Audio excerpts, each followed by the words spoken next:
Help me, oh my god, I'm falling. Here I go, here I go. Oh, crash, boom, smash. Okay. Once again, from a secret, undisclosed location, hidden somewhere deep in the bowels of historic downtown St. John's, Newfoundland, comes in the Library of Graphic Literature with your host, him, Wallace Ryan. Okay, folks, so we had our, sip of tea here first. So Dennis and I shot our first podcast for Thursday Comics. Now we still only have the video up. It's on Thursday Comics on YouTube. And we're working with the audio track to post that separately, and hopefully that'll be done soon. But yeah, it's a lot of fun anyway. I'm looking forward to more and more of them. So check us out and like our Thursday Comics page. Of course, I'll be talking about the cancelling of the Aquaman Omnibus, the Silver Age one, which I'm still really mad about, but I'll talk about it on this show because I try to be nice and calm on this show. Calm. Okay, so staying nice and calm. Let's pop open some books here. So, what are we going to start with first of all? Okay, from Dark Horse Books comes Isabellae, Volume 2. So this has three of the original ones in it. But yeah, it just looks so cool to me when I originally got it, and I still do have got the first one. I figured, hey, why not? You know, the artwork was really cool, and just loved the story idea and all that sounded really cool. So I went for it, and it's yeah, I definitely think it's well worth it. It's this is the final 3 volumes of the original French series, available in English for the first time. Isn't that beautiful? So yeah, it just looked really cool, so I figured I'd get it, and like I say, just love the look of it. As a matter of fact, let's show you folks a little bit of it there.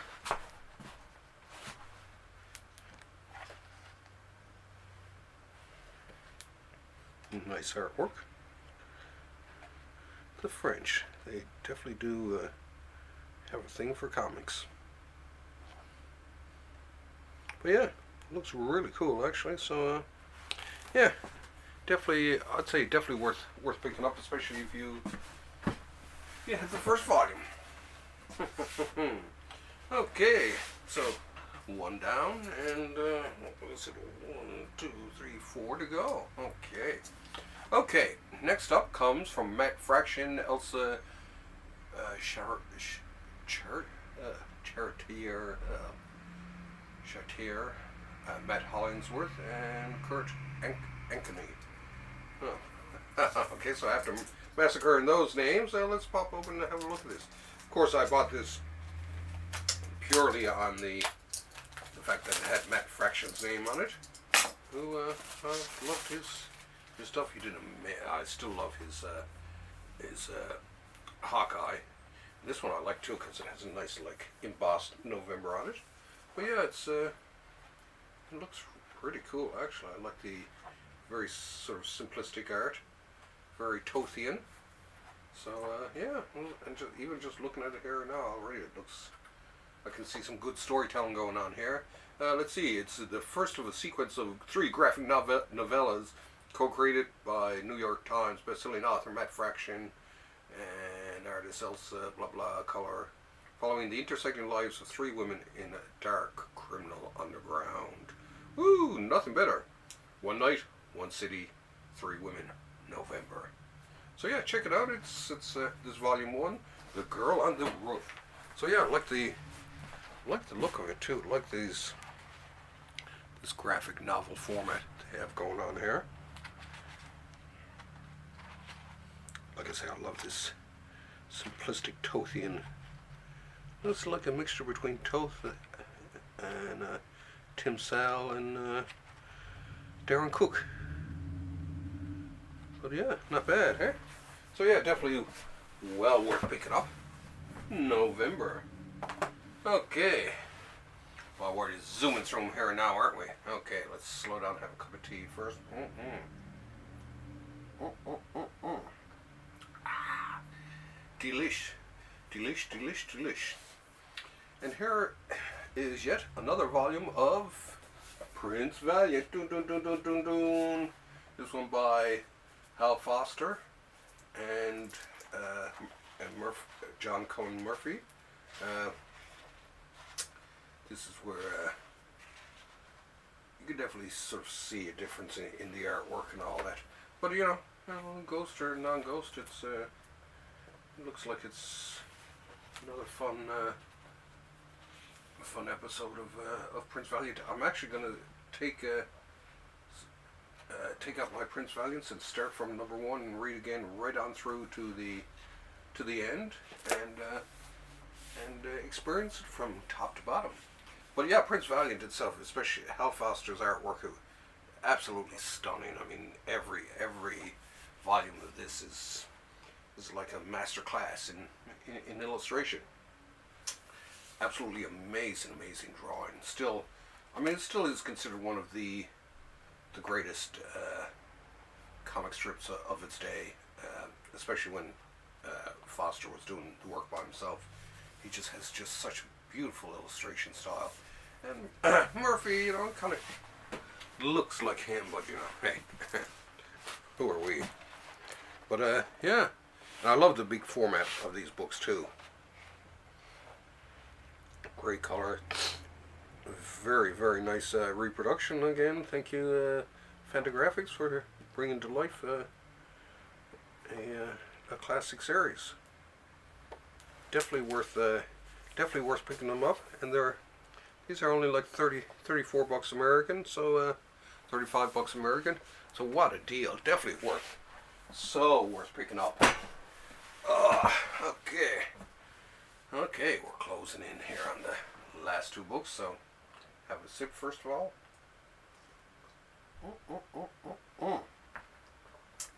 Yummy.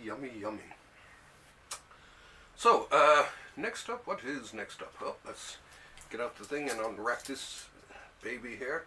This, of course, is Superman Year 1 from Frank Miller and John Romita Jr. Sort of received mixed reviews. I know some people who liked it, some people who didn't like it. I read the first one. I have to finish off the series, but I did read the first episode, the first volume when it came out, and I actually thought it was pretty good. Actually, it was very different. So I'm gonna have a read of the rest of it now and see if the rest of it holds up to what the first part of it promised. So this is it looks nice anyway, and I'm a big fan of John Romita Jr. anyway, and of Frank Miller too, actually. So yeah, like I say, I thought the first one wasn't too shabby. So I'm actually kind of looking forward to reading this entire thing and seeing if I like the rest of the book as much as I liked the first one. So yeah, it looks pretty cool. Well, like I say, I've always been a JR fan. So yeah, definitely I think worth checking out. I'll buy anything with Frank's name on it anyway, just to be a completionist. Oh, there's Frank's drawing. I kind of like Frank's newer, more stripped down style myself. Some people don't.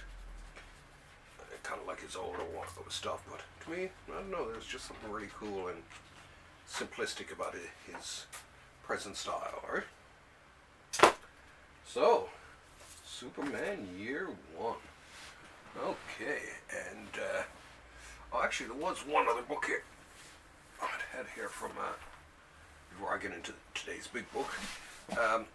this is from the fine folks at Dark Horse, once again. This is 365 Days with Winnie the Pooh. So this is the Winnie the Pooh strip from, is it the 80s, I think it was? From 66 to 86. Anyway, so I guess this is, I'm assuming this is not the entire run of them, because there's just not enough in it. But, you know, it looked kind of cool, and myself, I'll pick up anything just to get, you know, I'm a bit of a completist, so especially comic strips, as many of you know, I'm a big comic strip fan. Comes from my upbringing, I guess, reading comic strips, the color comics in the newspaper, which I always enjoyed, actually.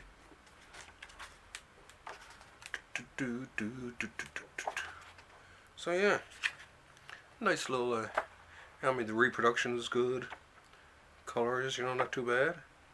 So yeah, it's, and like I say, I'm a bit of a Disney nut anyway, so yeah, figured why not give it a chance, give it a break. Okay, now, at long last, excuse me.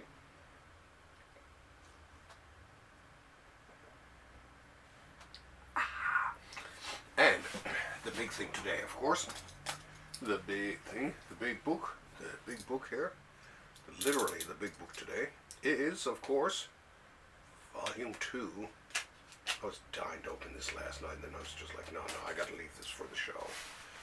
Open this to share just the sheer joy of opening another cool book. And this one, of course, is Volume 2 of the classic comic magazine that we've all come to know and love as the Savage Sword of Conan. Dun dun dun dun dun dun. These, I definitely, when I look at it, actually looking at the back here now, I do believe every single one of these. Yeah, I had every single one of these when I was a kid. I was a big Conan fan, and still I am, actually. Of course, most of it is by the very, very amazing John Buscema. Still, I think one of the most underrated artists in comics. I mean, there are a lot of fans of his out there, but I think he deserves to be enjoyed on an even bigger level if we can. So anyway, with this we have pencilers besides Buscema. With this we have Gil Kane, Frank Brunner, Neil Adams, Michael Netzer, Steve Loyola, Barry Windsor Smith, and Greg and Tim Hildebrandt with the Marvel Comics Super Special that they colored. The inkers, of course, Alfredo Kayla for a good bit of them. Of course, that's what makes him what makes this such a beautiful book. It's I mean, Buscema himself was a great artist and all that, but there was something in terms of really bringing him alive. No one brought him alive quite like Alfredo Kayla did. Kayla just breathed. Oh, let me take off the dust jacket here so I don't massacre it. He really, well, for anyone he inked, Kayla just brings out the best in all artists. Now he is a bit heavy, and he's sort of, I mean, you can still see the Buscema underneath the art. At least I can. So I still love it, but you know, some people think he's a bit of a heavy inker, but I don't know. He did such a great job. You just can't complain. So anyway, so this starts off with a story with art by Gil Kane, Ralph Reese, and Dan Atkins, adapted from the story by John Robert E. Howard, The Gods of Baal Sagoth. Now. So yeah, this is of course, who doesn't like a good Gil Kane story here? With top-notch inking. But yeah, always loved his, you know, I'm a huge Gil Kane fan. Not just a big one, a huge one. So we flip through there, okay, through the letters page. Oh, and here we go. This is the Neil Adams one. inked by the Tribe, I do believe. Yep. And the Shadows in Zambula. I actually listened to the book of this on LibriVox the other night. It was really cool. But yeah, as a teenager when I first bought this, I absolutely loved it. And of course, like the fact that being a teenage boy, love the near nudity that you see throughout this. But yeah, absolutely cool. Great, and a great ending to it, of course. The ending looks actually heavily inked by Desdeniga. So, but yeah, definitely worth picking up. And then back to Buscema and Akela, I do believe. Yeah. So, I mean, look at this. I mean, come on, look at that. Look at that page. Come on. This guy was a master of pen and ink. And brush, obviously. But yeah, absolutely incredible. Let's flick. Oh, and here's the Highborn Age by Walt Simonson, one of my favorite sort of little features that went along with it. There's more Akela, and so yeah, goes on and on and on. And this, of course, this volume also has, love all these, and this is a real blast from the past here. There's Buscema and Akela once again. I guess I can spot Akela 10 miles away. Oh, this looks like, it could be Rico Ravel or Sonny Trinidad. Yes, okay. That's going to be my next guess. Really was. But yeah, absolutely stunning artwork from, and that's what I loved about Savage Sword, as opposed to not that I didn't like the art in the